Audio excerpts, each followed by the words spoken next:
fixing backs and dropping facts. You're so good, man. You're so good. Too easy, man. I know, Too right? easy. All right. Hi, my name is Kai Blake, I'm Tom Larson. and we are the boys Of Bass, coming at you like Tom McCausey, fixing backs and dropping facts. Son. man. Tommy, what episode we on today? We're 27. 27, 27. But update from last week. Please tell me.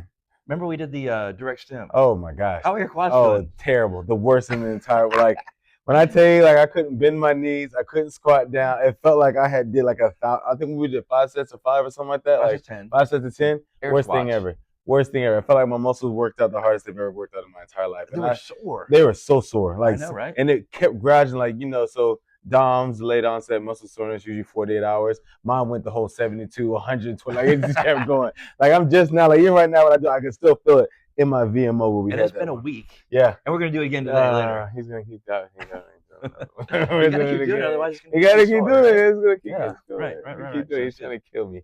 Hazing. So, what are we talking about today, Tommy girl? We're talking about mobility versus flexibility. Now, Ooh, a big buzzword nowadays is like mobility. Mhm. Everyone wants to be mobile. I need to have more mobility. Mhm. Patients come in like, what's your goal? I want to be more mobile. I Yep. want to have more mobility. I'm Yep. like, how do you know what that even means? Right. So a lot of it. So let's just give the definition between. So flexibility is mostly just how lengthened you can do the muscle, how long One you can muscle, do the one direction. one direction. So if it's on my hamstring, stretch my hamstring, that one direction, getting that mobility is how well the joint moves, how well that.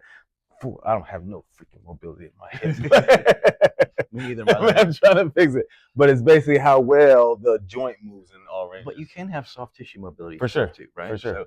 So we work on a lot of soft tissue mobility stuff with our tools and our hands and things like that, right? Yes, Soften the tissue up, because sometimes it'll be stuck. Yeah, right? It won't glide well. Adhesions, for So sure. you're looking at mobility that way. But and you know, interesting thing too, Kai, is like I'll test people's hamstring length, right?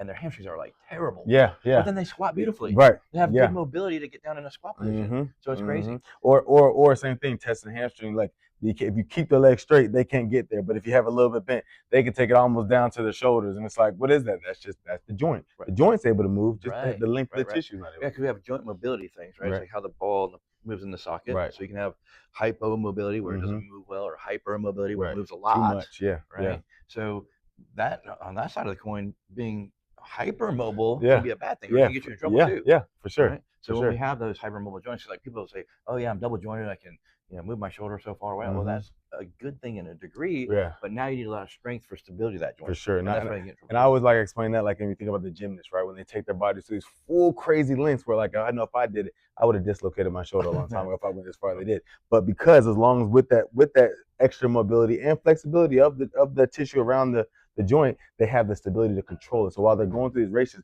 their muscles can control that movement. So it's not just a arbitrary, crazy, random movement that's causing that shoulder to dislocate or come out of socket. It still can control, so they can still fire from that lengthened position. You know, the interesting thing too is that both mobility and flexibility can be a neuromuscular issue too. Yep. Right. So like the brain, letting your shoulder get to 145 degrees or so, because it has good joint mobility, but I can't get here because of a neuromuscular issue, a control issue. Right. Or, hey, that hamstring's tight, but it's tone because my brain is turning it on. Yeah. Makes it look like it's a flexibility issue when it's actually like a neuromuscular issue. Yeah. So very, very interesting stuff. Oh, yeah, man. The body is so specific, man. It works, and like I said, it shuts things down, and it fires up things that don't need to be sometimes just to compensate around movement. So amazing compensatory machine. Yeah. Right? So, people work on your mobility, work on your flexibility, but make sure it's like a functional thing too, exactly. Right? Yeah. Don't take it to these extreme ranges. Like I've had younger kids that come in and go, "Look, I can do it with my shoulder." I'm like, "Oh my god, that's just terrible. Stop. Don't do that. Don't do that. It serves you no purpose to do that. What if I can do this? I'm like, what do you need to do that for? What in the world will you ever need to do that for? So make sure it makes sense. Apply it somewhere. So if you need the mobility, let's say there are certain athletes, they need certain mobility, they need certain ranges, form these factor function, but just make sure you make reason for it. Don't just be doing stuff just to do it. That's obviously not what you've been doing for your life. My hip is broken. My hip is broken. We're both left hip baddies, man. Left hip baddies, man.